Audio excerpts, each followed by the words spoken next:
So first and foremost, I want to thank everyone on the planning committee for all of their assistance in putting together this very special symposium, the Silver Symposium. We're honored to be able to be here together. The planning committee put an incredible amount of work. We are grateful to have Adele Silver here with the congregation for the weekend. Thank you very much to John and Leslie Dunn. They're sitting in the back who are helping. As we're talking, if there are questions that you have, they will be collecting questions from you. We already have a great deal of questions that are laying before me right now. We'll do our very best to get to them. And the most important thing for you to know is that this opportunity that we have together this morning is the start of an opportunity to engage in a dialogue and a discussion that we hope will help all of us to connect more deeply with Israel, with our colleagues in Israel, and we hope it'll be an incredible opportunity for you. The most important piece for me, and that I'd like everyone to keep in mind, what I would like to be able to do is to give an opportunity for each and every one of us to continue to work on strengthening our individual connection with Israel. And so our job is simultaneously to work on our own strengthening, and also when we are sitting and listening and having conversations, to give one another the space and also the support to further your own individual connection. So to keep that in the back of your mind. Also, I imagine that you will be as inspired as I am by the people sitting here and the people who are joining us virtually as part of this program. These are extraordinary rabbis. In addition to having very special and close relationships with Rabbi Cohen, many of them are people I've looked up to as role models, and my mentor, Rabbi Richard Block. So we're so thrilled to be able to have this opportunity to learn together. Instead of having opening statements, the first thing that I would like to do is to ask each of our speakers to share a little bit of their unique perspective that they offered through the videos and also through their individual statements. And I think I'm going to hold off on asking our colleagues who are in Israel right now in case the technology begins to work. Rabbi Block, one of the things that really captured my attention in your video statement and also what you wrote was that individual, personal connection. I felt like I was walking through Jerusalem on the streets with you. And in our conversation we had earlier this week, you beautifully mentioned, why am I here? You've been hearing my opinion for 17 years on Israel. But I do think the piece that we don't always have the opportunity to hear is that personal connection. And if you can share just a little bit about what that means to you and why it's so important. Thanks, Stacy. Well, Boker Tov, Shabbat Shalom, everybody. This is sort of familiar territory up here, but I happily ceded it, and I'll be happy to go back and sit where you are at my first opportunity. Susie and I actually went to Israel for the first time when I began the rabbinic program in 1978. We had never been before. We had 2 young children. That was a whole part of our personal saga that isn't too pertinent for the moment, but we arrived. I remember arriving in Israel and getting in a Sharut, a common taxi, and being taken from the airport to Jerusalem. And I remember coming over the hill down Jaffa Road, which was then a street, now pedestrian mall and rapid transit venue, and seeing the old city lit up at night. And my only point of reference for it was Disneyland. It just seemed otherworldly. It seemed it just seemed impossible as a real physical venue. And we spent that year there very happily. We lived in a very Spartan apartment. We had hot water a couple hours a day. There was no washer or dryer. There were no screens on the window. My Hebrew was so rudimentary that I needed to go to the summer ulpan. And so we arrived in the heat of the summer, and every night I went around with a Time magazine that I brought with me, or Zappa with me, killing the mosquitoes. Having left a prestigious law firm and sort of sold everything we owned, you can imagine how enthusiastic our parents were when they saw this venue. Our kids had head lice a couple of times, and I'm saying this only because we didn't have washer or dryer. It's kind of a nightmare. But we fell in love with Israel. We fell in love with the city of Jerusalem, and we of course didn't have a car, so there was a lot of buses and walking, and we just felt it just felt like home to us. And it was then very, very far away because there was no internet. Long distance telephones were extremely expensive. And the only English language program on television there, and only black and white television was allowed, was the reruns of the $6 Million Man. So we've felt like Jerusalemites ever since. And then, of course, fast forward into my rabbinic career, I was at a point in time where when a number of congregations were looking for rabbis, they were kind enough to inquire whether I might be interested, and I would say to Susie, would you like to go to Chicago? Are you interested in going to Dallas? How about Houston? And every time she would say, the only place I'm willing to move to is Jerusalem. Well, I showed her. And accepted a position ultimately as president of the World Union for Progressive Judaism, which is the international umbrella organization of Reform, Liberal, Progressive, and Reconstructionist Judaism.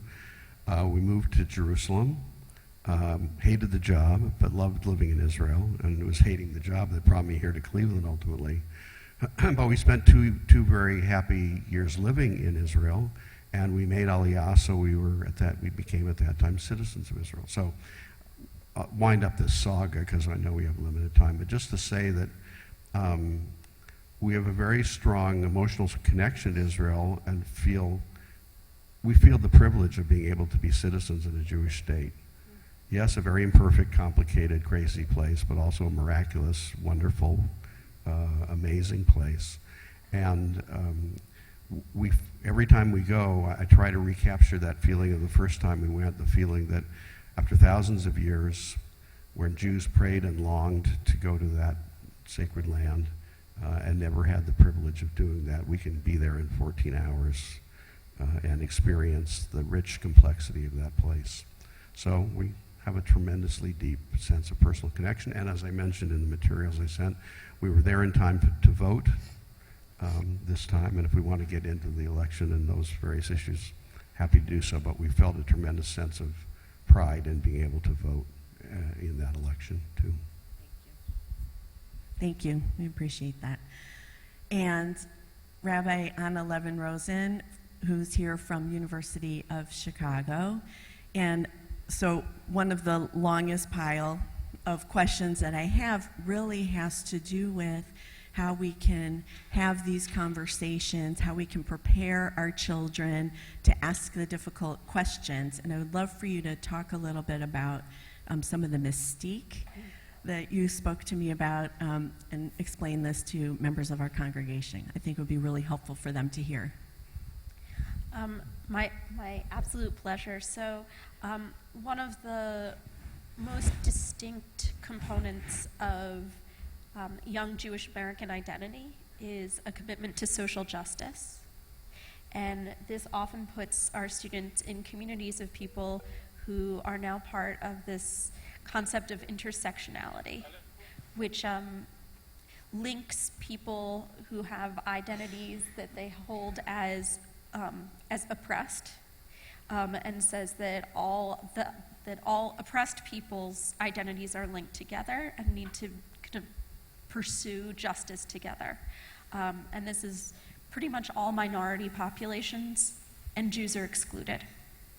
And so often Jewish students come to campus and they understand themselves as people who are deeply committed to tikkun olam, deeply committed to social justice, and the social justice community excludes them And they are given the choice between being, and it used to be being supporters of Israel or being in a social justice community. And now there's a marginal kind of connection of being outwardly Jewish and being part of a social justice community, which is an incredible tragedy and the contradiction of what contemporary college students are finding, because so much of their Jewish identity is connected to this idea of justice in the world. And people are told that if you do not prioritize the needs of Palestinians above the needs of Israelis, then you cannot be a person who is committed to justice. And one of the core components of identity development that I like to work on with our students is that is often missed by media, by most of the kind of way in which people are understanding the Israeli-Palestinian conflict, is that we need to have deep empathy for the Palestinian people, but we also need to have deep empathy for the Israeli people as well. And people often, students often lack that sense of kinship, or they take that sense of kinship for granted and kind of neglect it. And so one of the privileges that I often have is taking students on the birthright trip, which I don't want to prescribe as an antidote to disconnection with Israel, but I think it is a brilliant first step. And when we sit out in the Negev and look up at the stars and we say, these were the stars that Abraham looked upon, and this was the promise, and so are we. That's the first part of their kind of understanding of it. But the mifgash, this connection with contemporary Israelis, with people who are their age, and I refuse to call them soldiers. They are soldiers by profession, not by core identity. When they meet Israelis their age, they develop these core friendships, and they understand that Israelis too have their lives at stake. They have homes in Israel. They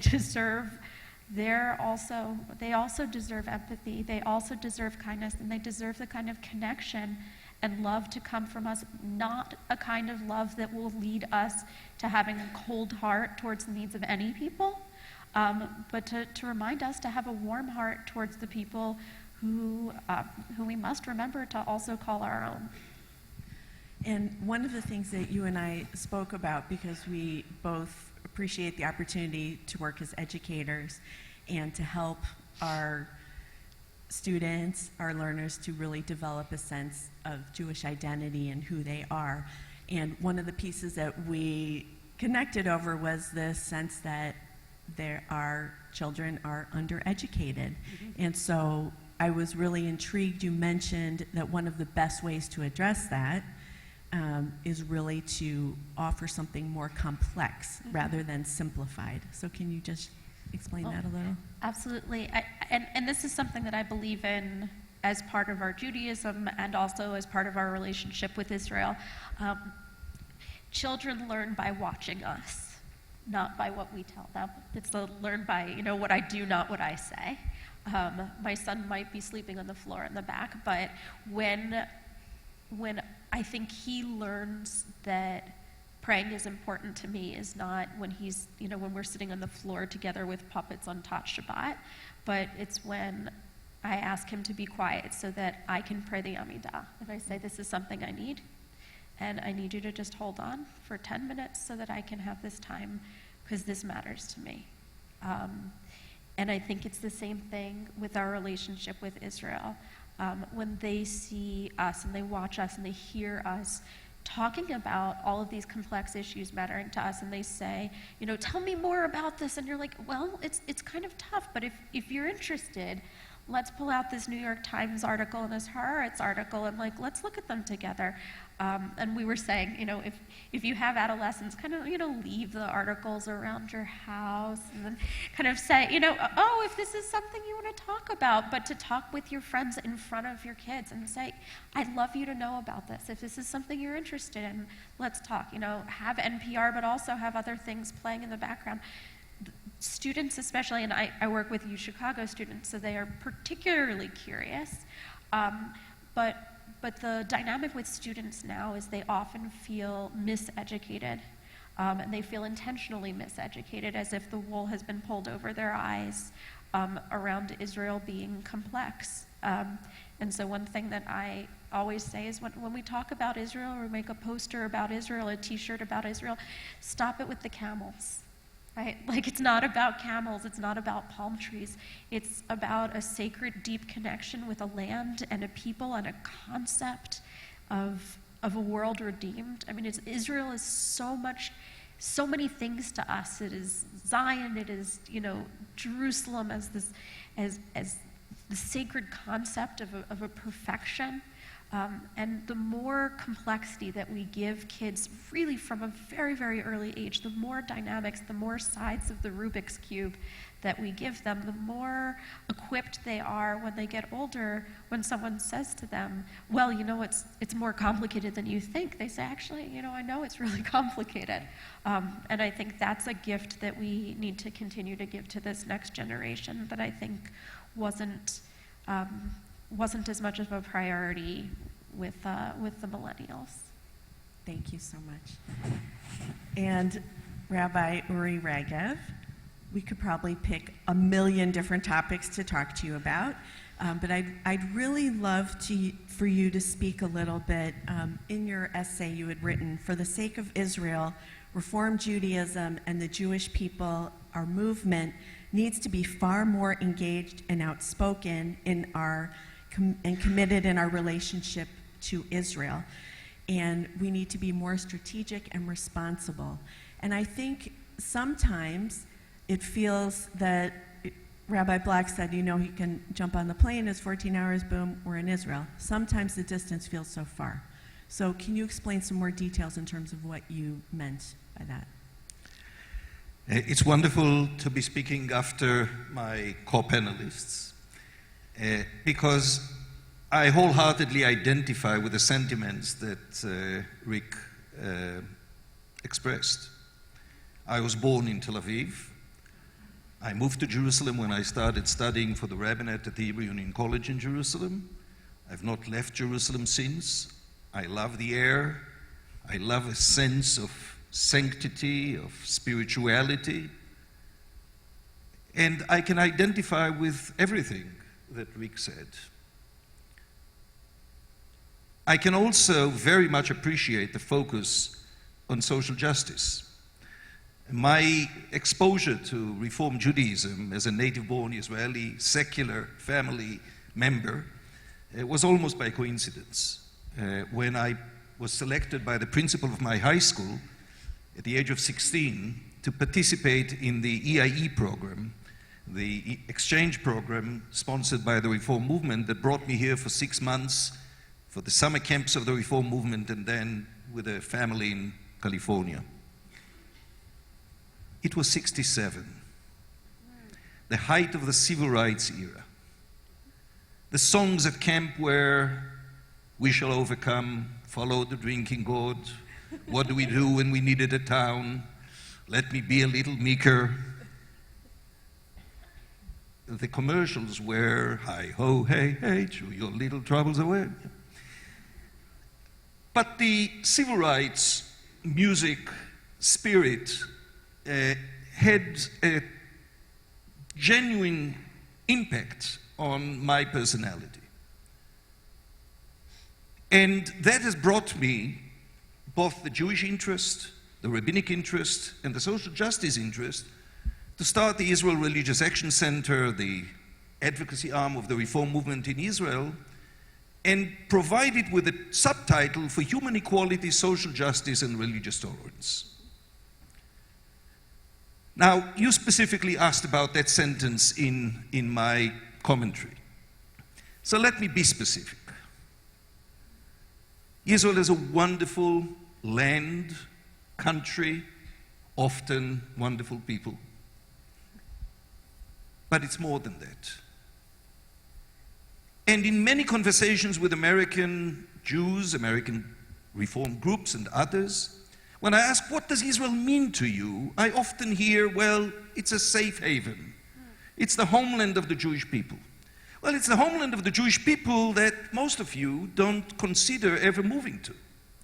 So what exactly does it mean, the homeland of the Jewish people? And what I'm suggesting is that for us as Reformed Jews, Israel is a lab out there testing the seriousness and the relevance of Judaism in the 21st century. With all respect to the wonderful Jewish life, active, intensive Jewish life that's pursued here at the Temple, Judaism wasn't set out to be a synagogue-oriented system, faith. It's about labor laws. It's about criminal justice. It's about military ethics. It's a living Torah. And the question is whether in the 21st century there is still a holistic, all-inclusive meaning to a Judaism which is a living Torah. That can only be tested out in the one and only Jewish state. Not that everyone should live there, but that we as Reformed Jews, to the extent that we take our Judaism seriously, should understand that the importance of Israel for us is not only as a safe haven. It's not only when we travel and we feel the wings of history hovering over us.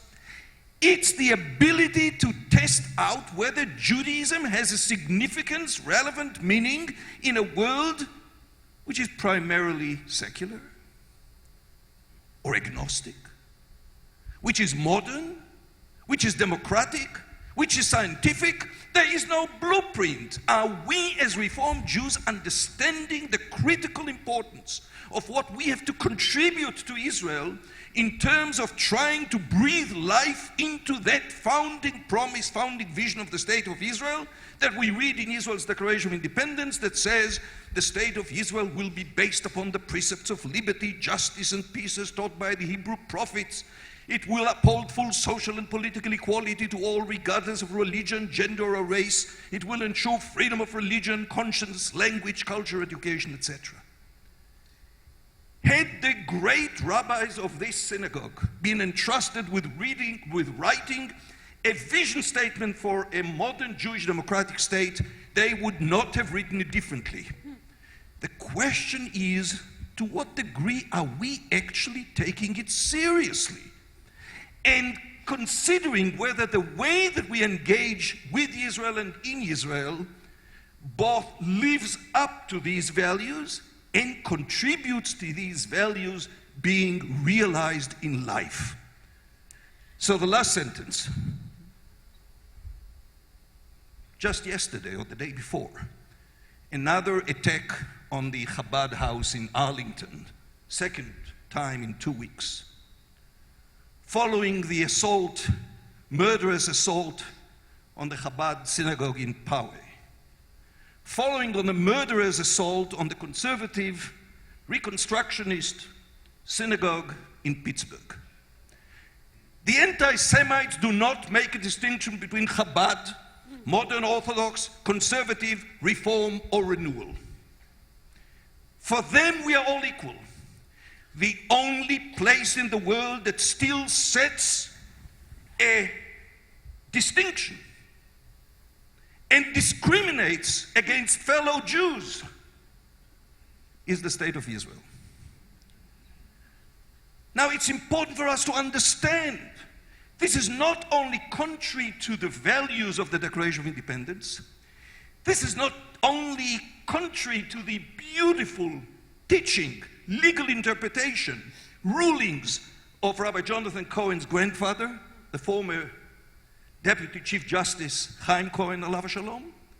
It's contrary to what Israelis want. The overwhelming majority of Israelis, not when it comes to the territories. That's a different complex question. There's nothing complex about issues of religious pluralism. Nothing whatsoever. The overwhelming majority of Israelis support us, support equality, support pluralism, support the realization of the promise of the Declaration of Independence. And the question is therefore, do we understand fully how critically important this is for the future of the Jewish people, the State of Israel, and Reform Judaism. Thank you. Appreciate that. Some people started clapping. You can clap. Thank you. May I have Meir for a moment, please? Okay. Let's see if it's working. Meir, are you able to hear me?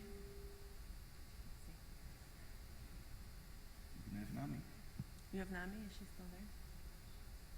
I'm trying.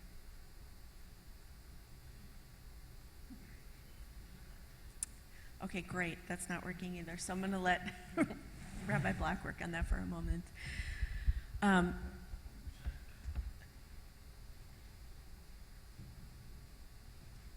Okay, we'll keep working on that. So in addition to all of these incredible points that you're raising, these multiple ways and entry points to relate, as you can imagine, there is also a number of questions that I have before us regarding how we manage our connections, our relationships based on what's happening in the political situation in Israel and how we navigate that tension as well. So I don't know if any of you would like to respond to that. Well, I'm not on the phone, so I'm glad to respond. Thank you so much. So I think that that we have a really unique opportunity within the Jewish community because we are part of a nation divided right now, just as we're, Israel in many ways is also a nation divided. I think that if you were to say what's one thing that the liberal American Jewish community can role model for the rest of America, it's speaking across difference. And not just screaming across difference. I mean, we can also scream across difference, but really seeking to build connections with people who hold different political ideas than we do. This is something that I've done a lot of work with college students who often come holding the ideas of their parents, and then, they go against the ideas of their parents by their third year, but first year they come in holding the ideas of their parents, and they kind of decide who to be friends with based on who has the same ideas as them. And we work really hard to make spaces for them to say, why don't you make friends with someone who's very different from you? Why can't we make space for us to learn from each other? And I think in congregations just like this, there's the opportunity to sit down with someone who has opinions that you differ with, and say, why is that important to you? Like, tell me why that matters to you. Tell me your story around why you care so much about this connected to Israel. And give people space, as Stacy kind of said at the beginning, give people space to share the background, the kind of heart behind what might seem to you to be either a heartless or a soulless or a reasonless position. And I think that kind of working across difference is something that we can role model that can really help build not a uniform, but a unified American Jewish community around Israel. And do you find if you set, I don't know if you have to set a proper tone that allows that sort of a discourse to happen? Are there specific things that you do to help bring that? I mean, I think that knowing what the goal is, that the goal is not to convince the other. The goal, like if you are successful in these conversations, it's that you can truly articulate what is important to the person across the table from you or next to you at the table. That at the end of that conversation, if their opinion and their story has touched your heart and you've let it, then to know that in that you have been successful. As opposed to you've screamed at them enough that now you think that they might change their way of thinking. That's the third or fourth conversation. Right. The first conversation is to understand, you have a lot of sympathy for the people who faced the withdrawal from Gaza. How could you possibly care about those people? And this is a story that I often tell. When I was in Israel in 2003, 2004, there were high school girls who lived in Gush Katif handing out vegetables and pleading every single person that walked by, saying, please don't take our homes away from us. This is our community. This is where we live. And that doesn't mean that pulling out of Gaza was wrong. But what it does mean is that I will always carry in my heart what it was for those girls to have to leave their communities. And no, it wasn't their fault that they lived there. And no, it probably wasn't, their parents probably weren't ideological. They lost their homes, and I'll always hold a soft kind of empathy and a loss for them in my heart, even though, at the time I thought that the political move was appropriate. Thank you so much. We also had a question regarding how to set that tone and that environment of open dialogue here in the congregation. So I'm wondering what you think in that regard, things that would be helpful that you've learned along the way from the work you've done. I think it's difficult. I don't actually think I did a very good job of fostering that conversation here. My focus was elsewhere, which was to address what I regarded as the single-minded assault on Israel to which so many of our people, young and old, are subjected. There's a joke about a journalist who is interviewing Israelis to get their opinions of the situation, and he says, "I've got a lot of people to interview. You can only answer with one word." So the man says, "That's ridiculous." He said, "Well, give it a try." So he says to the man, "How would you describe the situation in Israel?" The man says, "Good." Well, the journalist knows this isn't much of an answer, so he says, "All right, you can have 2 words. How would you describe the situation in Israel?" Not good.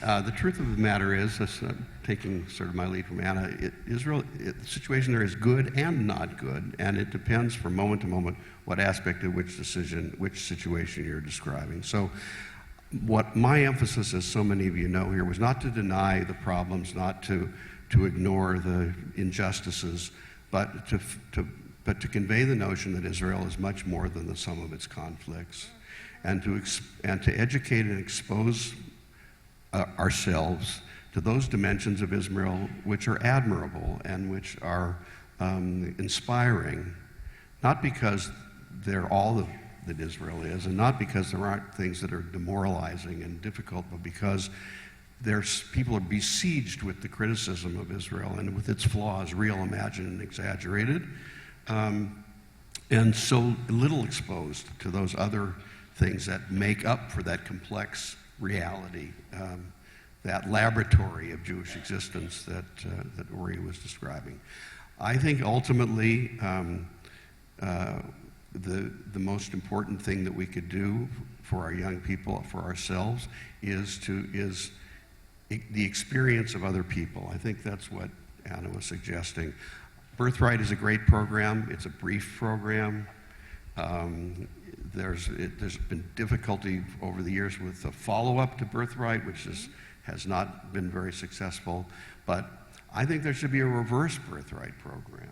I'd like to see tens of thousands of Israeli young people coming to the United States every year, experiencing the vibrancy of the Jewish community, encountering other young people, and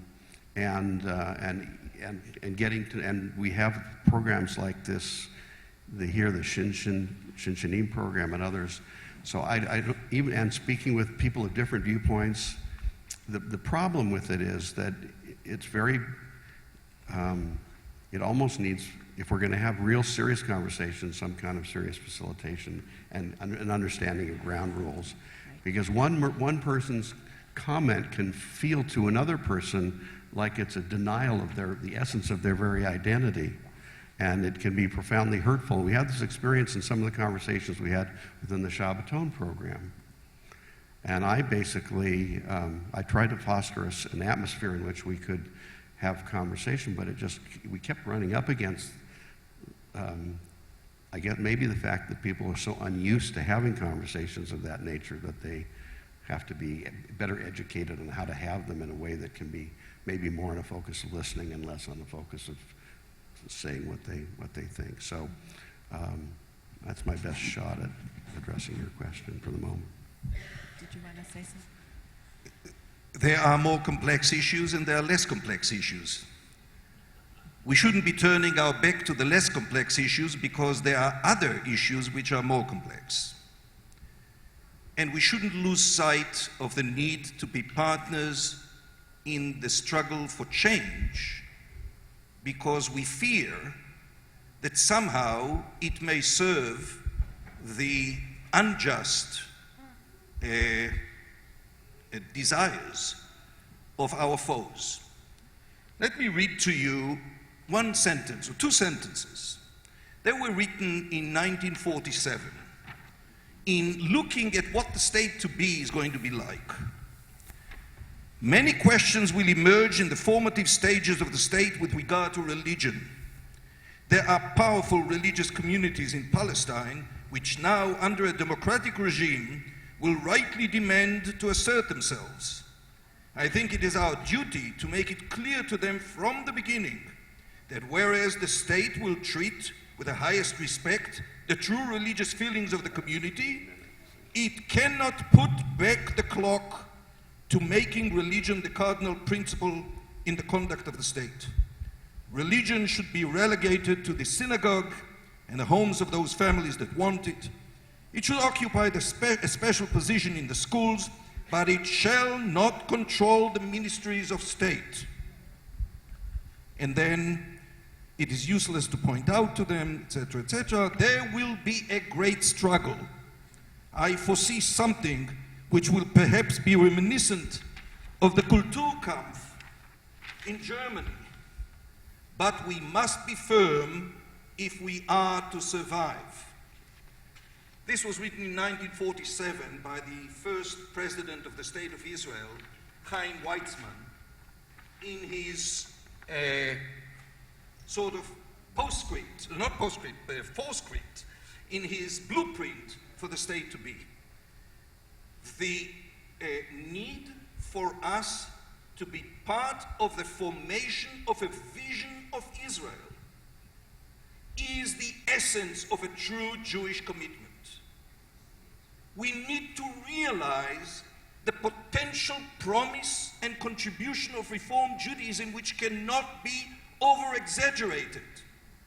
The Pew study of Israelis in 2015, which asked the question, should Arabs be deported and exiled from the state of Israel? Do you agree or disagree? The majority of Israeli Jews who define themselves as ultra-Orthodox or Orthodox responded in the affirmative.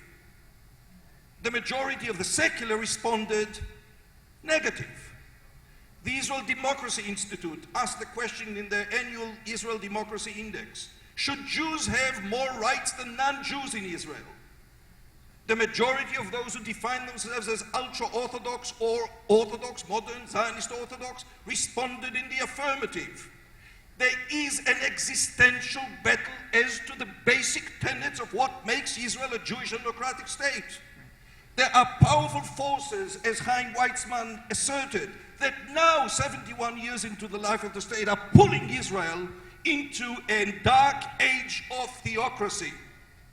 We need to be part of that battle, not just for our own sake in terms of the rights of Reformed Jews, in terms of our commitment to a healthy, viable, strong Israel, and in terms of the future of the Jewish people. Beautiful, thank you. I'm just going to keep all of these questions and in hopes that we're going to be able to get to some of these, if not today, down the road. There was one specific question related to equality in Israel and the inequality of how the Orthodox community addresses women. Is there anything as Americans that we can do concerning this issue? And I know, Rabbi Regev, in your statement, you had mentioned Women of the Wall is an American issue, not an Israeli issue. So I think sometimes there's a difference in terms of how we might express ourselves and engage in how we're going to address that issue. So how can we as Reform rabbis address that? Well, first of all, we should acquaint ourselves with the realities of the ground. And as Rabbi Azari was going to say, and I don't know if you managed to say or not, but You did not, right. I think that there needs to be a lot more mutual acquaintance and mutual understanding. And I think that, of course, the model that Rabbi Block set of, making half aliyah, so to speak, namely full aliyah, but leading part of his life in Israel, is a wonderful model. I wish it were available to everyone. But to the extent that it isn't, it's important for us to speak beyond the headlines and get to know each other and know what makes each other tick. So yes, the Women of the Wall is a negligible issue in the minds of most Israelis. But gender equality, that's a different story. Mm-hmm. To the extent that we understand that there are bigger and greater issues in terms of gender equality and the threat to gender equality stemming from religious fundamentalism, and to the extent that we understand that Israelis are with us on the same page. Most Israelis want to force the Haredi parties to include women as members of the party and put them in viable places on their Knesset member list. Most Israelis want to outlaw exclusion of women in the public sphere.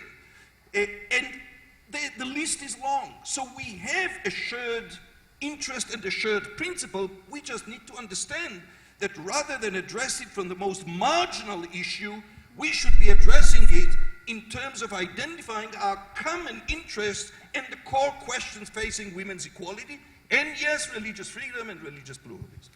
I would just add to that, thinking about Israel is sometimes more challenging for us, but thinking about this country, those of us who feel that the policies of our present government are going in the wrong direction, whether it be on any number of different social issues. I know we don't all feel that way, even at this temple. But those who feel that there are injustices being perpetrated and that things that need to be corrected, the answer is engagement. It isn't abandonment. And it does strike me as interesting because those of us who have felt alienated from our present administration, it would never occur to us to say, I don't support the United States. I don't think it's a legitimate country. I think we should boycott it, divest from it, et cetera, et cetera. We would say we need to get engaged to try to change it and to make it come closer to the vision we have of what this country ought to be, what its fundamental core values would be.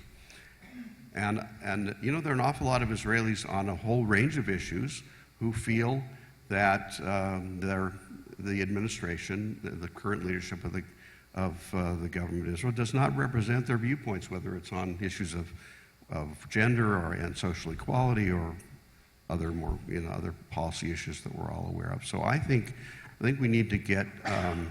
I think we need to encourage engagement, and the Israel Religious Action Center, which we created and which is still a very vibrant organization in Israel, is one avenue for those whose particular concern are these religious equality and social equality issues to engage. But it should be engagement out of love and commitment and a desire, a sense of connection, and not out of some sense of distancing and alienation.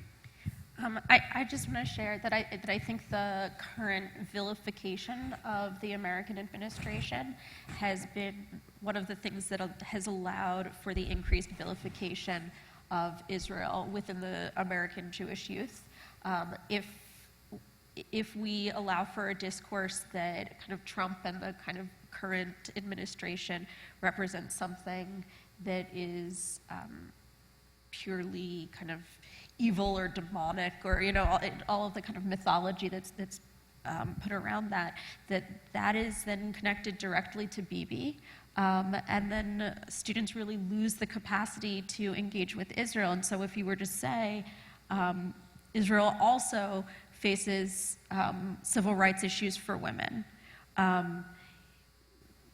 For my generation, that feels like an invitation to dive in and get involved. And I think for this contemporary generation, that is a reason for, just another reason for dismissal, and seeing Israel as the manifestation of something that at its core is rotten. And as much as we can avoid that kind of mythology around American politics, then that allows us to develop more complexity and civic engagement as opposed to civil disobedience. And if I can interrupt one more moment to say, there's more than one way to be a democracy. We don't get to be just supporters of democracy when the outcome is what we prefer. And Israel is a very vibrant democracy, and there are some structural issues that we would like it to be a Western democracy and along the lines of separation of church and state, religion and state, and so on. But, Israel it's a parliamentary democracy, and most of the people, and increasingly in Israel, unlike the young people that are being described by Anna, they tend to be more politically conservative than their parents rather than less, because of the conditions that they've grown up in, the countries they came from, what they see as the present challenges to their lives. And we need to be respectful, even if we may wish that some of these things were more along the lines of our American democratic perspective, because not everybody, believe it or not, sees the world as we do. I wholeheartedly subscribe to the important statement that Rabbi Block made before. Whatever we do should be anchored in love for Israel and support for Israel. And whatever we do should be with the understanding that one needs to distinguish between Israel, Israelis, and Israeli politicians. And to the extent that we have a serious challenge facing us, it's first and foremost not because of the divided nature of the opinion of Israelis, but because of the nature of Israeli politics and the nature of Israeli politicians. So here is the important point. For Israelis, both on the political left, center, and right, the issues of gender equality, religious freedom, religious pluralism are something that the clear, overwhelming majority support. This is not subject to the division between left and right on Palestinian issues, territories, and the peace process. So we need to understand that in addressing those issues, we are not pushing down the throat of Israelis' American lofty ideas of separation of religion and state.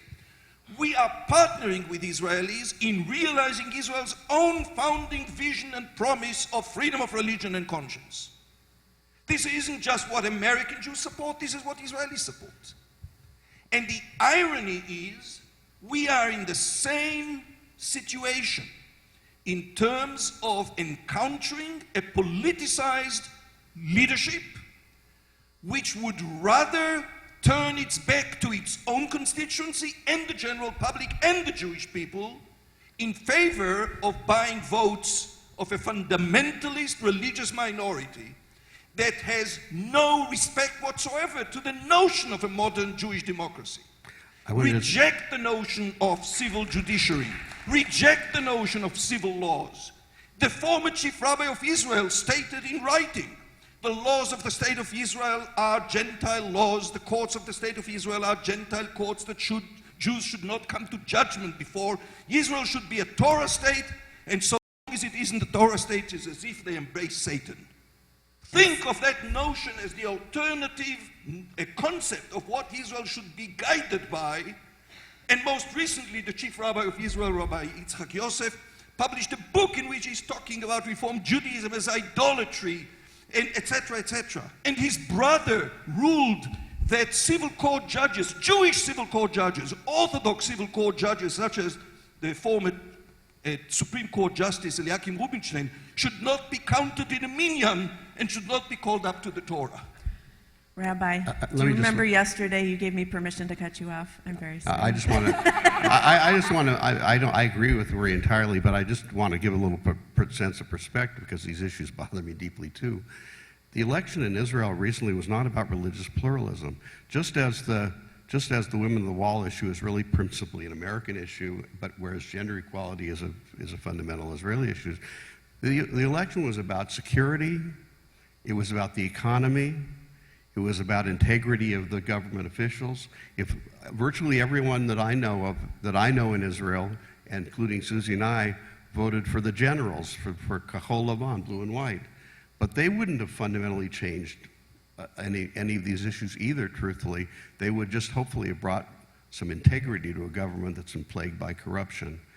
And so as important as these issues are to us within Israel, they just do not have the same traction in terms of political outcomes because other considerations are more important, as truthfully they would be for us too. Exactly. Well, I want to thank everyone, and I want to apologize to everyone who is here. Of course, we weren't able to get to all of our questions, or many of the questions specifically. I know a number of people want to talk about the current political situation in Israel. I know a number of people would also like to speak about the issue of how our relationship or lack of relationship with the Palestinians, what's happening in Gaza, what's happening in the West Bank. So hopefully we'll be able to have some dialogue on that during lunch and also going forward in our learning and our discussions and dialogues together. And we are so grateful to all of you for your passion, your dedication, the hard work that you're bringing to have conversations about things that oftentimes can be so difficult to discuss. And particularly, there's something that is so challenging with Israel is so many of us have dreams about what Israel is and what it should be, just as through the ages people have had dreams about what that is, and also through the ages there's always been disagreements and conflict, and there isn't a uniform opinion. So to create that environment and that space to have those discussions becomes all the more important. Thank you so much for being here.